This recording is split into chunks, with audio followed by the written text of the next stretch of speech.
जोग न भगवी कपड़ी, जोग न मैले वेस। नानक घर बैठिया जोग पाइयै, सतगुर कै उपदेश। तेरा अंत न जाई लखिया, अकथ न जाई हर कथया। नानक जिन कौ सतगुर मिलिया, तिन का लेखा निबड़िया। बाणी गुरु गुरु है बाणी, विच बाणी अमृत सारे। गुर बाणी कहै सेवक जन मानै, परतख गुरु निस्तारे। सो कहो टल गुर सेवियै, अहनिस सहज सुभाए।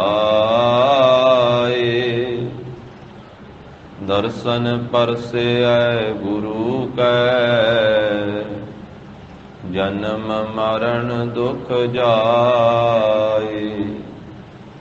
होवै सिफत खसम दी, नूर अरसह कुरसह चट्टियै। तुध डिठे सच्चे पातशाह, मल जन्म जन्म दी कट्टियै।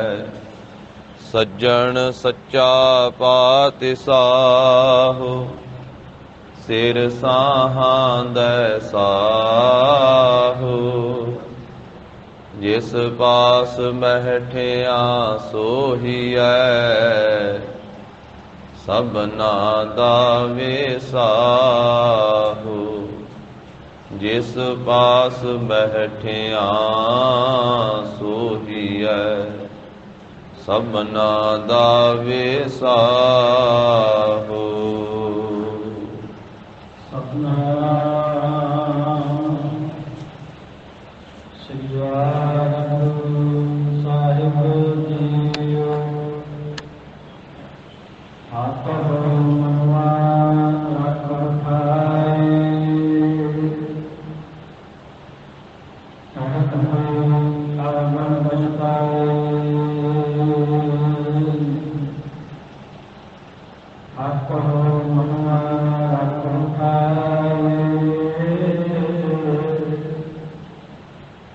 कहत हो आवन बचताए। आपो एक सदाई नाम, बहुत वेश करे पुराण। कार कार जग खास आए,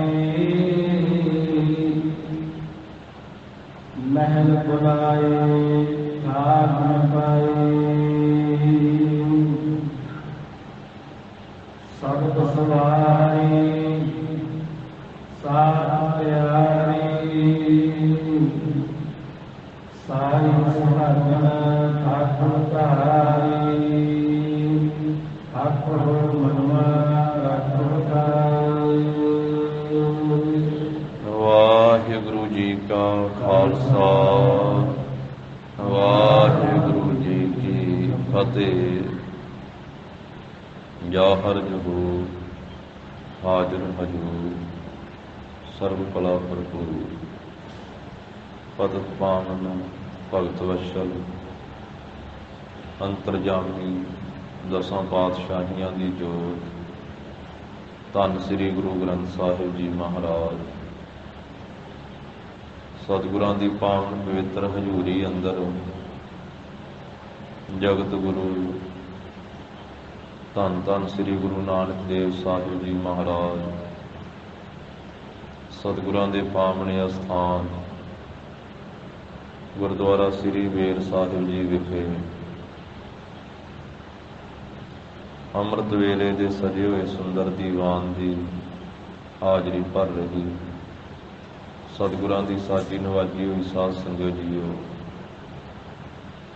ਗਰੀਬ ਨਵਾਜ ਸਾਹਿਬ ਜੀ ਨੇ ਕਿਰਪਾ ਕੀਤੀ ਹੈ, ਸਤ ਸੰਗਤ ਦਾ ਅਮੋਲਕ ਸੁਭਾਗਾ ਸਮਾਂ ਬਖਸ਼ਿਆ ਹੈ। ਲੜੀਵਾਰ ਰੂਪ ਵਿੱਚ ਜੋ ਅੰਮ੍ਰਿਤ ਵੇਲੇ ਦੀ ਕਥਾ ਹੈ, ਰਾਮ ਕਲੀ ਰਾਗ ਦੇ ਅੰਦਰ ਪ੍ਰਵਾਹ ਚੱਲ ਰਿਹਾ ਹੈ। ਦੱਖਣੀ ਓੰਕਾਰ ਬਾਣੀ ਦੁਆਰਾ ਜਗਤ ਗੁਰੂ ਸ੍ਰੀ ਗੁਰੂ ਨਾਨਕ ਦੇਵ ਸਾਹਿਬ ਜੀ ਮਹਾਰਾਜ ਪਾਵਨ ਉਪਦੇਸ਼ ਬਖਸ਼ਿਸ਼ ਕਰ ਰਹੇ ਹਨ। ਇਸ ਅੰਮ੍ਰਿਤ ਬਾਣੀ ਦੀਆਂ 28 ਪੌੜੀਆਂ ਪਿੱਛੇ ਹੋ ਚੁੱਕੀਆਂ ਹਨ। ਜਿਸ ਪੌੜੀ ਦਾ ਅਸੀਂ ਪਾਠ ਸਰਵਣ ਕੀਤਾ ਹੈ, ਇਹ 29ਵੀਂ ਪੌੜੀ ਹੈ। 29ਵਾਂ ਮਹਾਰਾਜ ਸਾਹਿਬ ਜੀ ਦਾ ਪਾਵਨ ਬਚਨ ਹੈ। ਇਸ ਅੰਮ੍ਰਿਤ ਬਾਣੀ ਦੀਆਂ 54 ਪੌੜੀਆਂ ਹਨ। ਔਰ ਜਿਵੇਂ ਗਰੀਬ ਨਵਾਜ ਸਾਹਿਬ ਜੀ ਅੱਜ ਦਾ ਪਾਵਨ ਉਪਦੇਸ਼ ਬਖਸ਼ਿਸ਼ ਕਰ ਰਹੇ ਹਨ, ਸ਼ਰਧਾ ਭਾਵਨਾ ਅਦਬ ਸਤਿਕਾਰ ਸਹਿਤ ਸਰਵਣ ਕਰੀਏ। ਉਚਾਰਨ ਕਰੋ ਜੀ, ਸਤਿਨਾਮ ਸ੍ਰੀ ਵਾਹਿਗੁਰੂ ਸਾਹਿਬ ਜੀ।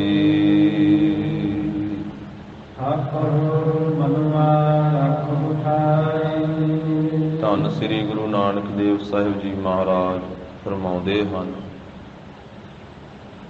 ਠਾਕਹੁ ਮਨੁਆ,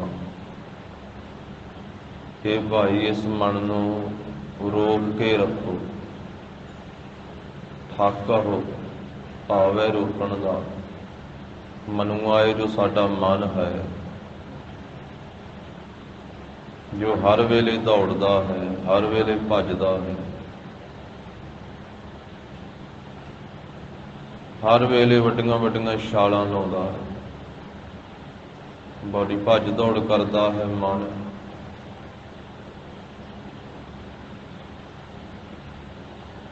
ਪ੍ਰਤੱਖ ਪੈਰ ਤਾਂ ਹੈ ਨਹੀਂ ਇਹਦੇ, ਪਰ ਬਿਨਾਂ ਪ੍ਰਤੱਖ ਪੈਰਾਂ ਤੋਂ ਬਹੁਤ ਵੱਡੀਆਂ ਵੱਡੀਆਂ ਛਲਾਂਗਾਂ ਲਾ ਜਾਂਦਾ ਹੈ।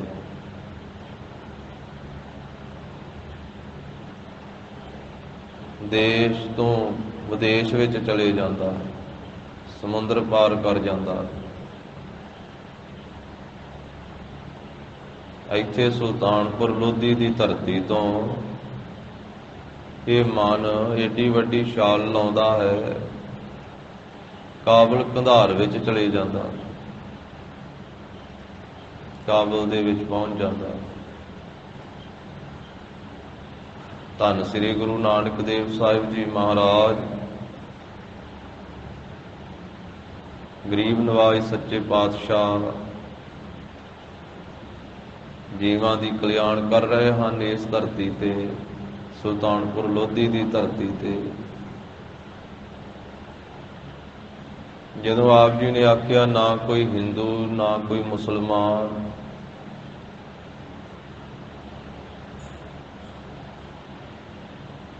ਤੇ ਉਸ ਮੌਕੇ ਤੇ ਕਾਜ਼ੀਆਂ ਨੇ, ਮੁਲਾਣਿਆਂ ਨੇ ਇਹ ਗੱਲ ਆਖੀ ਵੀ ਜੇ ਤੁਹਾਡੀ ਦ੍ਰਿਸ਼ਟੀ ਵਿੱਚ ਸਾਰੇ ਇੱਕ ਹੀ ਹਨ, ਤੇ ਨਵਾਬ ਨੇ ਆਖਿਆ ਦੌਲਤ ਖਾਨ ਨੇ ਵੀ ਸਾਡੇ ਨਾਲ ਚੱਲੋ,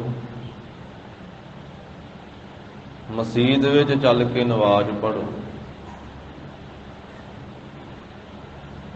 ਸਤਿਗੁਰੂ ਜੀ ਸੰਸਾਰ ਤੇ ਪੜ੍ਹਨ ਵਾਸਤੇ ਨਹੀਂ ਆਏ। ਧੰਨ ਸ੍ਰੀ ਗੁਰੂ ਨਾਨਕ ਦੇਵ ਸਾਹਿਬ ਜੀ ਤੇ ਸੰਸਾਰ ਨੂੰ ਪੜ੍ਹਾਉਣ ਵਾਸਤੇ ਆਏ। ਮਹਾਰਾਜ ਦੇ ਜੀਵਨ ਦਾ ਕੋਈ ਪ੍ਰਸੰਗ ਵੇਖ ਲਈਏ, ਕੋਈ ਗਾਥਾ ਵੇਖ ਲਈਏ, ਇੱਕ ਬਹਾਨਾ ਜਿਹਾ ਜ਼ਰੂਰ ਬਣਦਾ ਰਿਹਾ ਹੈ, ਪਰ ਮਹਾਰਾਜ ਸਾਹਿਬ ਜੀ ਪੜ੍ਹੇ ਨਹੀਂ ਕਿਤੋਂ, ਹਰ ਇੱਕ ਨੂੰ ਪੜ੍ਹਾਇਆ ਹੀ ਆ ਗੁਰੂ ਸਾਹਿਬ ਜੀ। ਭਾਵੇਂ ਬਚਪਨ ਦੇ ਵਿੱਚ ਗੋਪਾਲ ਪਾਂਧੇ ਪਾਸ ਪਹਿਲਾਂ ਮਹਾਰਾਜ ਸਾਹਿਬ ਜੀ ਨੂੰ ਭੇਜਿਆ ਸੀ। ਪਹਿਲੇ ਦਿਨ ਉਹਨੇ ਜੋ ਲਿਖ ਕੇ ਦਿੱਤਾ ਸੀ ਮਹਾਰਾਜ ਸਾਹਿਬ ਜੀ ਨੇ ਪੜ੍ਹਿਆ ਸੀ। ਅਗਲੇ ਦਿਨ ਕਹਿ ਦਿੱਤਾ ਸੀ, ਬਾਬਾ ਜੀ, ਪਾਂਧਾ ਜੀ, ਤੁਸੀਂ ਆਪ ਪੜ੍ਹੇ ਹੋ ਜੋ ਮੈਨੂੰ ਪੜ੍ਹਾਉਣਾ ਚਾਹੁੰਦੇ ਹੋ? ਉਹਨੇ ਆਖਿਆ, ਹਾਂ ਸ੍ਰੀ ਨਾਨਕ ਜੀ, ਮੈਂ ਪੜ੍ਹਿਆ ਹਾਂ। ਜਿਹੜੀ ਪੜ੍ਹਾਈ ਤੇਰੇ ਕੰਮ ਆਉਣੀ ਹੈ, ਤੇਰਾ ਪਿਤਾ ਪਟਵਾਰੀ ਹੈ, ਤੂੰ ਪੜ੍ਹ ਲਿਖ ਜਾਵੇਂਗਾ, ਤੂੰ ਵੀ ਪਟਵਾਰੀ ਲੱਗ ਜਾਵੇਂਗਾ। ਮੈਂ ਪੜ੍ਹਿਆ ਹਾਂ ਤੇ ਤੈਨੂੰ ਮੈਂ ਇਹ ਸਾਰੀ ਪੜ੍ਹਾਈ ਪੜ੍ਹਾਵਾਂਗਾ। ਮਹਾਰਾਜ ਨੇ ਆਖਿਆ, ਪਾਂਧਾ ਜੀ, ਇਹ ਪੜ੍ਹਾਈ ਪੜ੍ਹਨ ਦੇ ਨਾਲ ਫਾਹੇ ਪੈਂਦੇ ਆ, ਬੰਧਨ ਪੈਂਦੇ ਆ। ਉਹ ਪੜ੍ਹਾਈ ਪੜ੍ਹੋ ਤੇ ਪੜ੍ਹਾਓ ਜਿਹਦੇ ਨਾਲ ਬੰਧਨ ਛੁੱਟ ਜਾਣ, ਬੰਧਨ ਖੁੱਲ ਜਾਣ। ਉਹ ਲੇਖਾ ਲਿਖੋ, ਲਿਖਾਓ ਜਿਹਦੇ ਨਾਲ ਲੇਖਾ ਮੁੱਕ ਜਾਵੇ। ਜਦੋਂ ਇਹ ਬਚਨ ਬਾਬਾ ਜੀ ਨੇ ਕਹੇ ਸੀ ਤੇ ਪੜ੍ਹਾਉਣ ਵਾਲਾ ਬਜ਼ੁਰਗ ਗੋਪਾਲ ਪਾਂਧਾ ਹੈਰਾਨ ਹੋ ਗਿਆ। 6 ਸਾਲ ਦੀ ਸਰੀਰ ਕਾਰਬਲਾ ਸੀ ਉਸ ਵੇਲੇ ਜਗਤ ਗੁਰੂ ਜੀ ਦੀ। ਉਹਨੇ ਆਖਿਆ, ਇਹ ਕੈਸੇ ਬੋਲ? ਉਹ ਕਿਹੜਾ ਲੇਖਾ ਹੈ ਸ੍ਰੀ ਨਾਨਕ ਜੀ, ਜਿਸ ਲੇਖੇ ਨੂੰ ਲਿਖਣ ਨਾਲ ਲੇਖਾ ਹੀ ਮੁੱਕ ਜਾਂਦਾ ਹੈ? ਫਿਰ ਬਾਬਾ ਜੀ ਨੇ ਧੁਰ ਕੀ ਬਾਣੀ ਉਚਾਰੀ। ਆਪ ਜੀ ਕਹਿਣ ਲੱਗੇ, ਸ੍ਰੀ ਰਾਗ ਮਹੱਲ ਪਹਿਲਾ, ਜਾਲ ਮੋਹ ਘਸ ਮਸ ਕਰ, ਮਤ ਕਾਗਦ ਕਰ ਸਾਰ। ਭਾਉ ਕਲਮ ਕਰ ਚਿਤ ਲੇਖਾਰੀ, ਗੁਰ ਪੁਛ ਲਿਖ ਵਿਚਾਰ। ਲਿਖ ਨਾਮ ਸਾਲਾਹ ਲਿਖ, ਲਿਖ ਅੰਤ ਨਾ ਪਾਰਾਵਾਰ। ਬਾਬਾ ਇਹੋ ਲੇਖਾ ਲਿਖ ਜਾਣ, ਜਿੱਥੈ ਲੇਖਾ ਮੰਗੀਐ, ਤਿੱਥੈ ਹੋਏ ਸੱਚਾ ਨਿਸ਼ਾਨ। ਮਾਰੇ ਕਹਿਣ ਲੱਗੇ, ਪਾਂਧਾ ਜੀ, ਲਿਖਣ ਵਾਸਤੇ ਪਹਿਲਾਂ ਸ਼ਾਈ ਵੀ ਚਾਹੀਦੀ ਹੈ, ਕਲਮ ਵੀ ਚਾਹੀਦੀ ਹੈ, ਕਾਗਜ਼ ਵੀ ਚਾਹੀਦਾ ਹੈ, ਤੇ ਲਿਖਣਾ ਸਿਖਾਉਣ ਵਾਲਾ ਵੀ ਚਾਹੀਦਾ ਹੈ। ਇਹ ਸ੍ਰੀ ਰਾਗ ਦਾ ਸ਼ਬਦ ਉਸ ਵੇਲੇ ਆਪਣੇ ਪੜ੍ਹਾਉਣ ਵਾਲੇ ਨੂੰ ਮਹਾਰਾਜ ਸਾਹਿਬ ਜੀ ਨੇ ਪੜ੍ਹਾਉਂਦਿਆਂ ਹੋਇਆਂ ਉਚਾਰਨ ਕੀਤਾ। ਜਾਲ ਮੋਹ, ਜਦੋਂ ਸ਼ਾਹੀ ਬਣਾਈ ਜਾਂਦੀ ਹੈ ਤੇ ਉਸ ਵੇਲੇ ਉਹ ਸਾੜ ਕੇ ਬਣਾਈ ਜਾਂਦੀ ਹੈ, ਰਗੜ ਕੇ ਬਣਾਈ ਜਾਂਦੀ ਹੈ, ਘੋਲ ਕੇ ਬਣਾਈ ਜਾਂਦੀ ਹੈ। ਤਾਂ ਮਹਾਰਾਜ ਸਾਹਿਬ ਜੀ ਕਹਿੰਦੇ, ਜਿਹੜਾ ਮੋਹ ਹੈ ਨਾ ਪਾਂਧਾ ਜੀ, ਇਹ ਮੋਹ ਨੂੰ ਸਾੜ ਦਿਓ ਬ੍ਰਹਮ ਅਭਿਆਸ ਦੇ ਨਾਲ, ਬ੍ਰਹਮ ਅਗਨੀ ਦੇ ਨਾਲ। ਮੋਹ ਨੂੰ ਸਾੜ ਕੇ ਸ਼ਾਹੀ ਤਿਆਰ ਕਰੋ। ਜਾਲ ਮੋਹ ਘਸ ਮਸ ਕਰ, ਮਤ ਕਾਗਦ ਕਰ ਸਾਰ। ਜਿਹੜੀ ਸਾਡੀ ਮਤ ਹੈ ਨਾ, ਬੁੱਧੀ ਹੈ, ਇਹਦਾ ਕਾਗਜ਼ ਤਿਆਰ ਕਰੋ। ਇੱਕ ਇਹਨੂੰ ਕਾਗਜ਼ ਬਣਾਓ, ਤੇ ਕਾਗਜ਼ ਸਾਫ਼ ਹੋਵੇਗਾ ਤੇ ਉਹਦੇ ਤੇ ਲਿਖਿਆ ਜਾਂਦਾ। ਜੇ ਪਹਿਲੋਂ ਲਿਖ ਦਈਏ ਕੁਝ ਤੇ ਫਿਰ ਦੁਬਾਰਾ ਨਹੀਂ ਲਿਖਿਆ ਜਾਂਦਾ। ਪਹਿਲਾਂ ਕਾਗਜ਼ ਸਾਫ਼ ਚਾਹੀਦਾ। ਇਹ ਬੁੱਧੀ ਜਿਹੜੀ ਹੈ ਨਾ, ਇਹ ਸਾਫ਼ ਬੁੱਧੀ ਦੇ ਉੱਤੇ ਲਿਖਣਾ ਹੈ। ਮਤ ਕਾਗਦ ਕਰ ਸਾਰ, ਭਾਉ ਕਲਮ ਕਰ, ਭਾਵਨਾ ਬਣਾਓ, ਆਪਣੇ ਅੰਦਰ ਪ੍ਰੇਮ ਪੈਦਾ ਕਰੋ। ਪਾਂਧਾ ਜੀ ਇਹ ਭਾਵਨਾ ਦੀ ਕਲਮ ਲਓ, ਭਾਵਨਾ ਦੀ ਕਲਮ। ਭਾਉ ਕਲਮ ਕਰ ਚਿੱਤ ਲੇਖਾਰੀ। ਤੇ ਸਾਡੇ ਅੰਦਰ ਚਿੱਤ ਹੈ ਨਾ, ਜਿਹਦੇ ਨਾਲ ਅਸੀਂ ਚਿਤਵਣੀ ਕਰਦੇ ਹਾਂ, ਜਿਸ ਦੇ ਨਾਲ ਅਸੀਂ ਭੁੱਲੀ ਹੋਈ ਗੱਲ ਨੂੰ ਯਾਦ ਕਰਦੇ ਹਾਂ, ਦੁਬਾਰਾ ਵਿਸਰੀ ਹੋਈ ਵਸਤੂ ਨੂੰ ਫੇਰ ਚੇਤੇ ਕਰਦੇ ਹਾਂ। ਉਹ ਚਿੱਤ ਨੂੰ ਲਿਖਾਰੀ ਲਾਉਣਾ ਕਰੋ, ਚਿੱਤ ਨੂੰ। ਭਾਵਨਾ ਦੀ ਕਲਮ ਚਿੱਤ ਲਿਖਾਰੀ ਨੂੰ ਦਿਓ, ਚਿੱਤ ਨੂੰ ਲਿਖਾਰੀ ਲਾਓ। ਤੇ ਗੁਰੂ ਨੂੰ ਪੁੱਛ ਕਰਕੇ ਮੱਤੀ ਦੇ ਕਾਗਜ਼ ਦੇ ਉੱਤੇ, ਮੱਤ ਦੇ ਕਾਗਜ਼ ਦੇ ਉੱਤੇ ਲਿਖੋ। ਗੁਰ ਪੁੱਛ ਲਿਖ ਵਿਚਾਰ। ਪੜ੍ਹਾਉਣ ਵਾਲੇ ਨੇ ਆਖਿਆ, ਗੋਪਾਲ ਪਾਂਧੇ ਨੇ ਆਖਿਆ, ਸ੍ਰੀ ਨਾਨਕ ਜੀ ਲਿਖਣਾ ਕੀ ਹੈ? ਚਿੱਤ ਨੂੰ ਲਿਖਾਰੀ ਲਾ ਕੇ ਭਾਵਨਾ ਦੀ ਕਲਮ ਨਾਲ ਬੁੱਧੀ ਦੇ ਕਾਗਜ਼ ਦੇ ਉੱਤੇ ਲਿਖਣਾ ਕੀ ਹੈ? ਮਹਾਰਾਜ ਨੇ ਆਖਿਆ ਲਿਖਣੀਆਂ ਤਿੰਨ ਗੱਲਾਂ। ਪਹਿਲਾ ਲਿਖਣਾ ਨਿਰੰਕਾਰ ਦਾ ਨਾਮ, ਕਰਤਾਰ ਦਾ ਨਾਮ।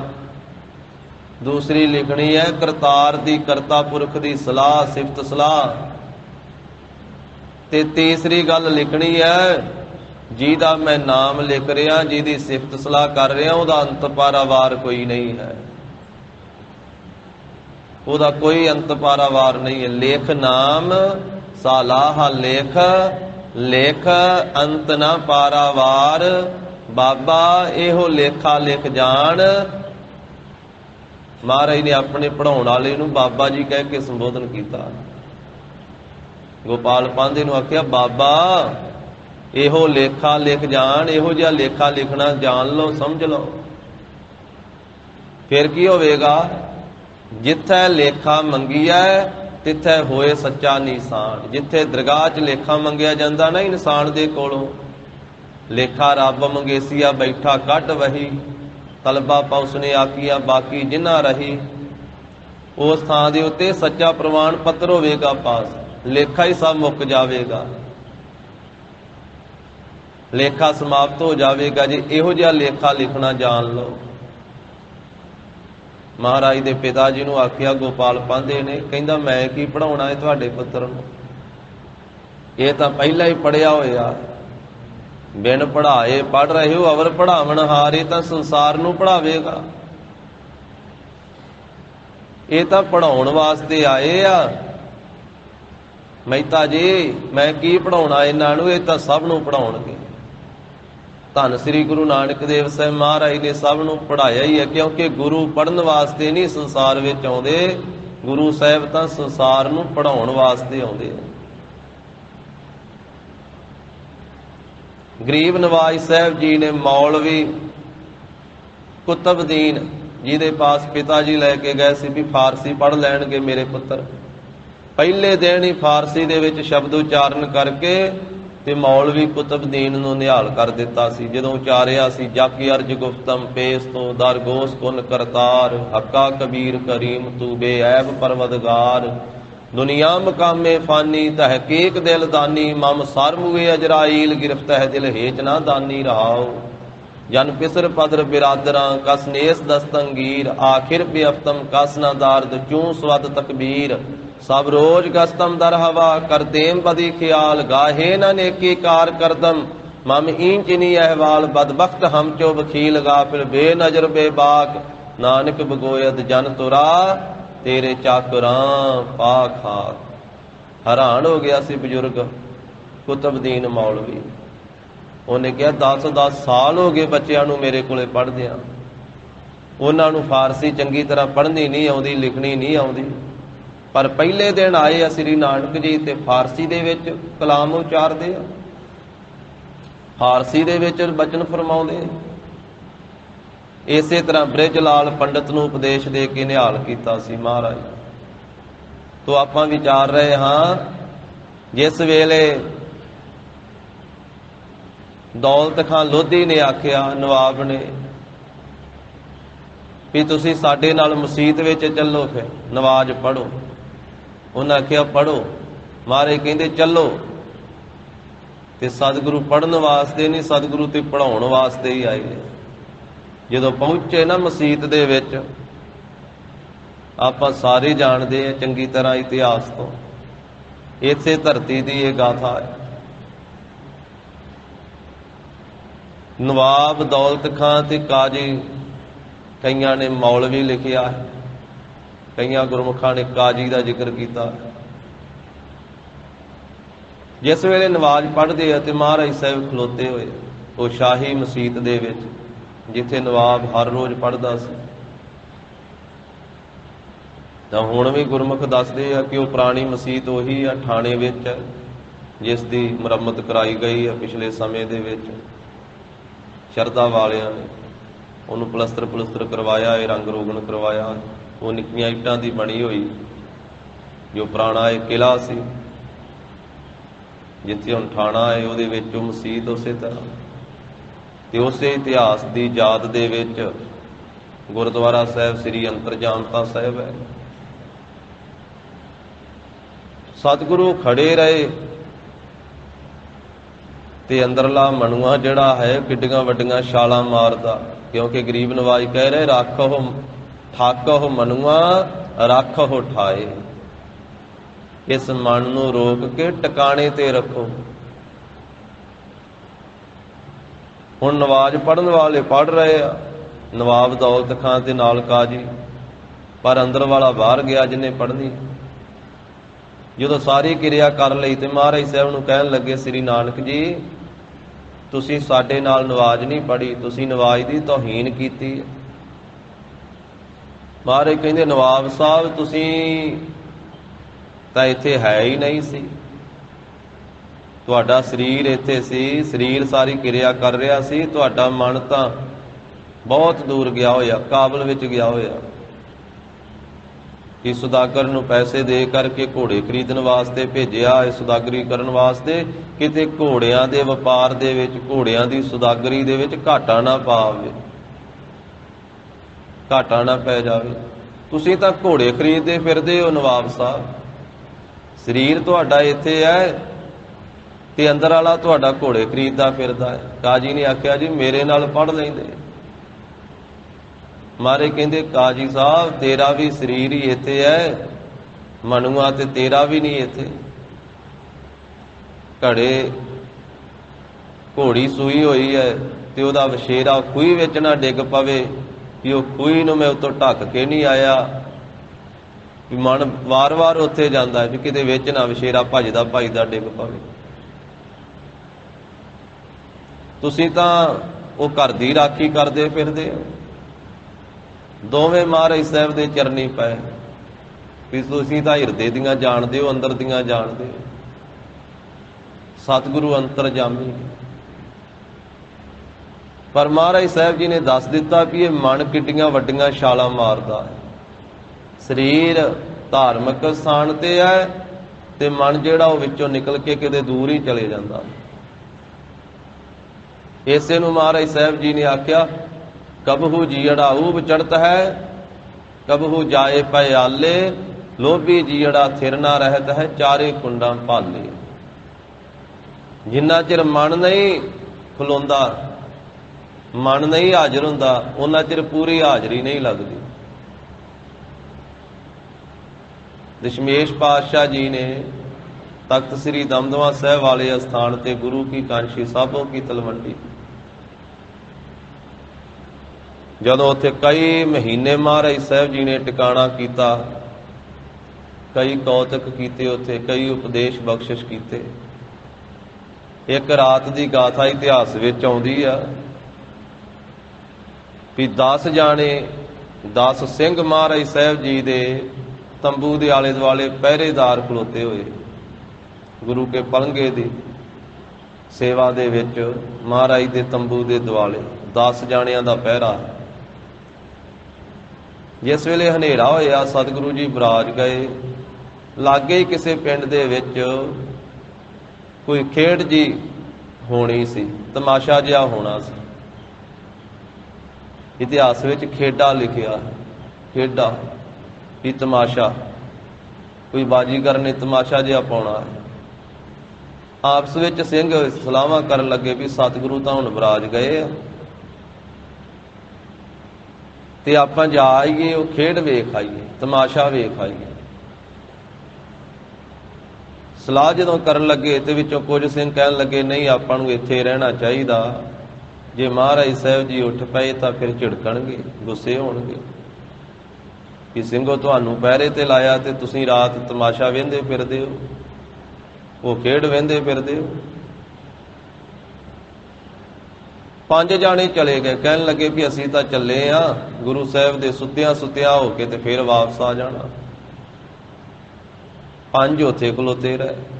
ਜਿਹੜੇ ਗਏ ਉਹਨਾਂ ਨੇ ਜਾ ਕੇ ਉਹ ਖੇਡ ਤਮਾਸ਼ਾ ਜਿਹਾ ਵੇਖਿਆ ਤੇ ਵੇਖ ਕੇ ਤੇ ਉਹਨਾਂ ਦਾ ਮਨ ਡਰੇ ਵੀ ਪਿੱਛੋਂ ਗੁਰੂ ਗੋਬਿੰਦ ਸਿੰਘ ਜੀ ਜਾਗ ਪਏ। ਉਹਨਾਂ ਨੇ ਵੇਖਿਆ ਤੇ ਸਾਡੀ ਗਏ ਹਾਜ਼ਰੀ ਲੱਗ ਜਾਣੀ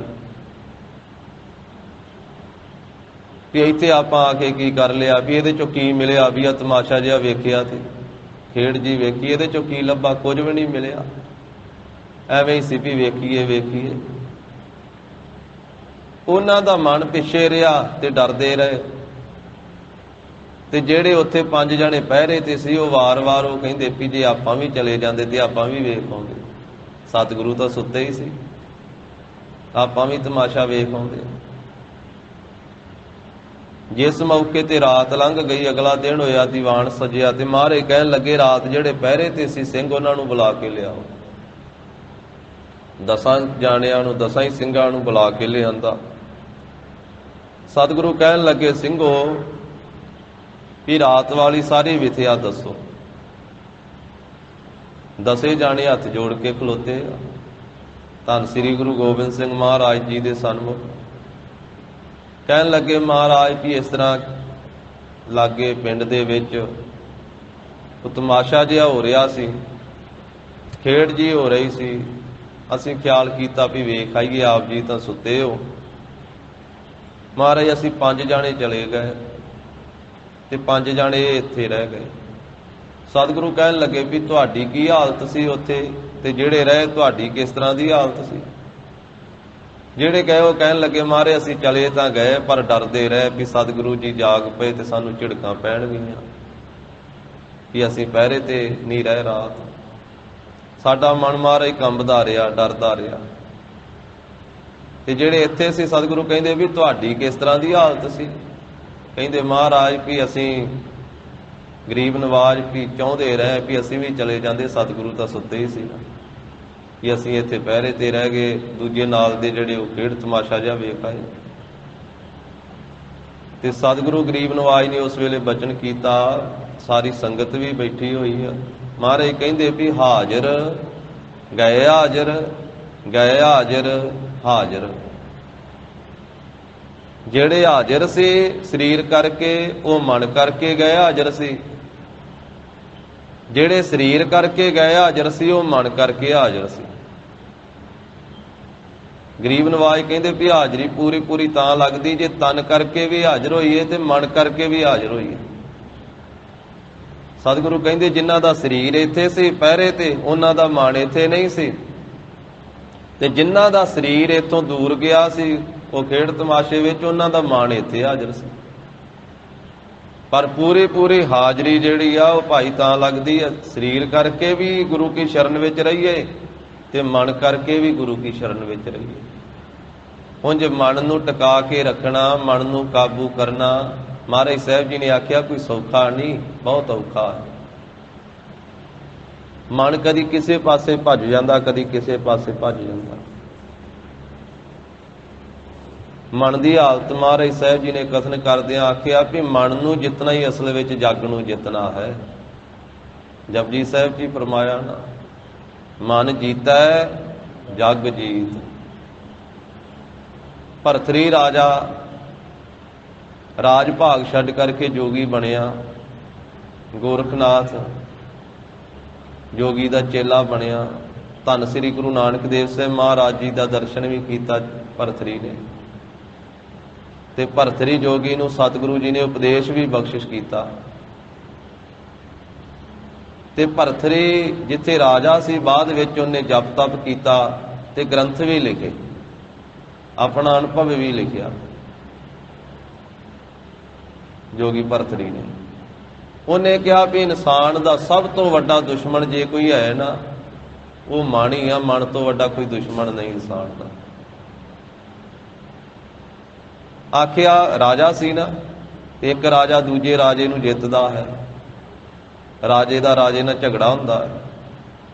ਉਹਨੇ ਕਿਹਾ ਵੀ ਜਿਸ ਰਾਜੇ ਦਾ ਮਨ ਰੂਪੀ, ਜਿਸ ਇਨਸਾਨ ਦਾ ਮਨ ਰੂਪੀ ਰਾਜਾ ਜਿੱਤਿਆ ਗਿਆ ਨਾ, ਉਹਦੇ ਸਾਰੇ ਰਾਜੇ ਜਿੱਤੇ ਗਏ। ਜਿਹਨੇ ਆਪਣੇ ਮਨ ਰੂਪੀ ਦੁਸ਼ਮਣ ਨੂੰ ਮਾਰ ਲਿਆ, ਉਹਨੇ ਸਾਰੇ ਦੁਸ਼ਮਣ ਮਾਰ ਲਏ। ਜਿਹਦਾ ਮਨ ਰੂਪੀ ਦੁਸ਼ਮਣ ਜਿਉਂਦਾ, ਉਹਦੇ ਸਾਰੇ ਦੁਸ਼ਮਣ ਜਿਉਂਦੇ। ਉਹਨੇ ਕਿਹਾ ਸਭ ਤੋਂ ਵੱਡਾ ਜਿੱਤਣ ਵਾਲਾ ਰਾਜਾ ਮਨ ਹੀ ਹੈ, ਤੇ ਸਭ ਤੋਂ ਵੱਡਾ ਮਾਰਨ ਵਾਲਾ ਦੁਸ਼ਮਣ ਮਨ ਹੀ ਹੈ। ਮਨ ਤੋਂ ਵੱਡਾ ਕੋਈ ਦੁਸ਼ਮਣ ਨਹੀਂ। ਇਹ ਜੋਗੀ ਭਰਥਰੀ ਦਾ ਬਚਨ ਹੈ, ਜਿਸ ਨੇ ਇਹ ਰਾਜ ਭਾਗ ਕਰਕੇ ਵੀ ਵੇਖ ਲਿਆ ਸੀ। ਵਿਕਰਮਾਜੀਤ ਰਾਜੇ ਦਾ ਭਰਾ ਹੋਇਆ ਹੈ ਰਾਜਾ ਭਰਥਰੀ, ਤੇ ਜਦੋਂ ਰਾਜ ਭਾਗ ਛੱਡਿਆ ਸੀ, ਮਨ ਉਪਰਾਮ ਹੋਇਆ ਸੀ। ਜਿਸ ਰਾਣੀ ਦੇ ਨਾਲ ਬਹੁਤਾ ਤੇਹ ਮੋਹ ਸੀ ਨਾ, ਬਹੁਤਾ ਪ੍ਰੇਮ ਪਿਆਰ ਸੀ, ਉਸ ਰਾਣੀ ਦਾ ਅੱਗੇ ਹੋਰ ਕਿਸੇ ਨਾਲ ਬਹੁਤਾ ਪ੍ਰੇਮ ਪਿਆਰ ਬਣਿਆ ਹੋਇਆ ਸੀ। ਉਹਦੇ ਤੋਂ ਮਨ ਉਪਰਾਮ ਹੋ ਗਿਆ। ਫਿਰ ਰਾਜ ਭਾਗ ਛੱਡਿਆ ਸੀ, ਤੇ ਜਦੋਂ ਛੱਡਿਆ ਸੀ 9 ਕਰੋੜ ਦੇ ਇਕੱਲੇ ਹੀਰੇ ਸੀ ਭਰਥਰੀ ਦੇ ਘਰ ਦੇ ਵਿੱਚ, ਬਾਕੀ ਤੇ ਬਹੁਤ ਕੁਝ ਸੀ। ਫੌਜ, ਸੋਨਾ ਚਾਂਦੀ ਰੁਪਈਏ ਸਭ ਕੁਝ ਛੱਡ ਕੇ ਫਿਰ ਜੋਗੀ ਬਣਿਆ। ਫਿਰ ਆਪਣਾ ਅਨੁਭਵ ਲਿਖਿਆ। ਉਹ ਕਹਿੰਦਾ ਵੀ ਮਨ ਹੀ ਸਭ ਤੋਂ ਵੱਡਾ ਦੁਸ਼ਮਣ ਹੈ ਜਿੱਤਣ ਵਾਲਾ। ਤੇ ਧੰਨ ਸ੍ਰੀ ਗੁਰੂ ਨਾਨਕ ਦੇਵ ਸਾਹਿਬ ਮਹਾਰਾਜ ਜੀ ਨੇ ਵੀ ਫਰਮਾਇਆ ਵੀ ਮਨ ਜੀਤਾ ਜਗ ਜੀਤ। ਉਸ ਜੋਗੀ ਨੇ ਆਖਿਆ ਮਨ ਰਿਪ ਜੀਤਾ ਸਭ ਰਿਪ ਜੀਤੇ। ਜਿਹਦਾ ਮਨ ਰੂਪੀ ਦੁਸ਼ਮਣ ਜਿੱਤਿਆ ਗਿਆ, ਉਹਦੇ ਸਾਰੇ ਦੁਸ਼ਮਣ ਜਿੱਤੇ ਗਏ। ਮਨ ਰਿਪ ਜੀਤਾ ਸਭ ਰਿਪ ਜੀਤੇ। ਜਿਹਦਾ ਮਨ ਰੂਪੀ ਦੁਸ਼ਮਣ ਜਿਉਂਦਾ ਹੈ, ਉਹਦੇ ਸਾਰੇ ਦੁਸ਼ਮਣ ਜਿਉਂਦੇ ਆ। ਤਾਂ ਗੁਰੂ ਕੀ ਬਾਣੀ ਜਿਸ ਵੇਲੇ ਆਪਾਂ ਪੜ੍ਹਦੇ ਹਾਂ, ਸੁਣਦੇ ਹਾਂ, ਸਰੀਰ ਦੇ ਹਰੇਕ ਅੰਗ ਨੂੰ ਉਪਦੇਸ਼ ਦਿੱਤਾ ਹੈ। ਸਰੀਰ ਨੂੰ ਸੰਬੋਧਨ ਕਰਕੇ ਉਪਦੇਸ਼ ਬਖਸ਼ਿਆ ਹੈ। ਪਰ ਜ਼ਿਆਦਾ ਜਦੋਂ ਆਪਾਂ ਪੜ੍ਹਦੇ ਹਾਂ ਤੇ ਗੁਰਬਾਣੀ ਅੰਦਰ ਮਨ ਨੂੰ ਜ਼ਿਆਦਾ ਉਪਦੇਸ਼ ਦਿੱਤਾ ਹੈ। ਵਾਰ-ਵਾਰ ਮਨ ਦਾ ਜ਼ਿਕਰ ਆਉਂਦਾ ਹੈ। ਕਹੋ ਨਾਨਕ ਸੁਨ ਰੇ ਮਨਾ, ਕਹੋ ਨਾਨਕ ਹਰ ਭਜ ਮਨਾ। ਕਿਉਂਕਿ ਜਿਆਦੀ ਮਨ ਦੀ ਸਾਧਨਾ ਹੈ। ਜਦੋਂ ਮਨ ਟਿਕਾ ਦੇ ਸਹਿਤ ਹੋ ਗਿਆ, ਮਨ ਕਾਬੂ ਵਿੱਚ ਆ ਗਿਆ, ਸਰੀਰ ਨੇ ਤਾਂ ਆਉਣਾ ਹੀ ਆਉਣਾ ਹੈ, ਕਿਉਂਕਿ ਸਰੀਰ ਨੂੰ ਤੋਰਨ ਵਾਲਾ ਮਨ ਹੈ। ਤਾਂ ਮਹਾਰਾਜ ਸਾਹਿਬ ਜੀ ਕਹਿੰਦੇ ਆ, ਠਾਕਹੁ ਮਨੁਆ ਰਾਖਹੁ ਠਾਏ।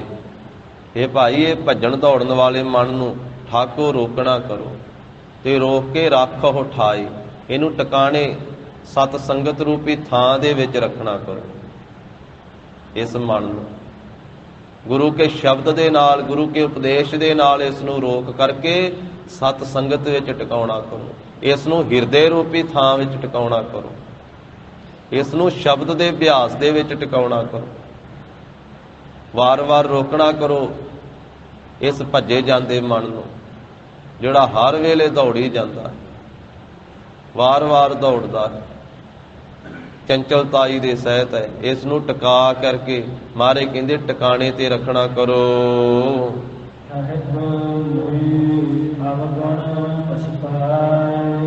ਗਰੀਬ ਨਵਾਜ ਕਹਿੰਦੇ ਇਸ ਮਨ ਨੂੰ ਰੋਕਣ ਤੋਂ ਬਿਨਾ, ਮਨ ਦੇ ਟਿਕਾ ਤੋਂ ਬਿਨਾ ਸਾਰੀ ਸ੍ਰਿਸ਼ਟੀ ਜਿਹੜੀ ਉਹ ਠਹਿਕ ਠਹਿਕ ਕੇ ਮੂਈ ਮਰ ਰਹੀ ਹੈ।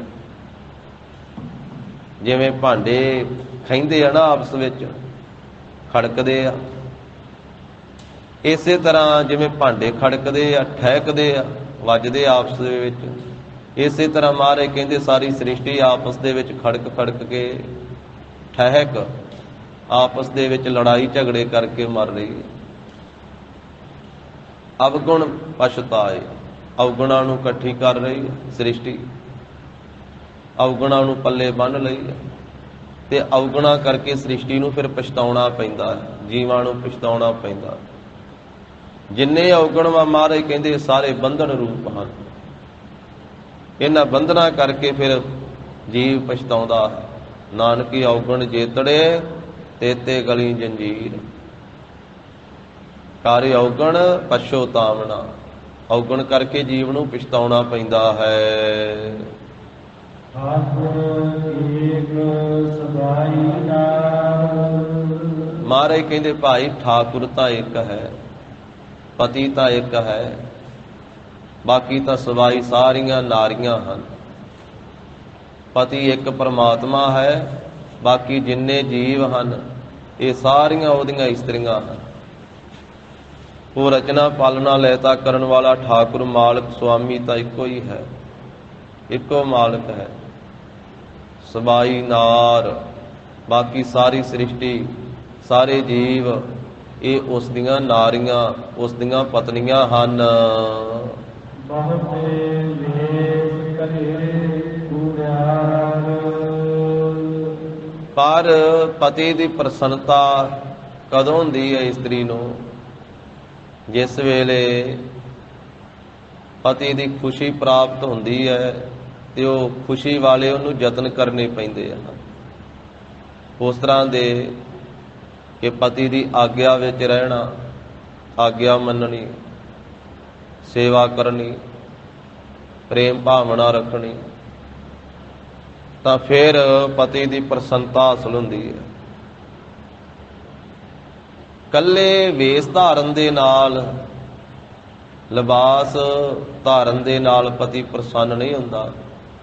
ਇਸੇ ਤਰ੍ਹਾਂ ਜੀਵ ਇਸਤਰੀਆਂ ਦੀ ਨਿਆਈ ਹੈ, ਪਰਮਾਤਮਾ ਪਤੀ ਹੈ।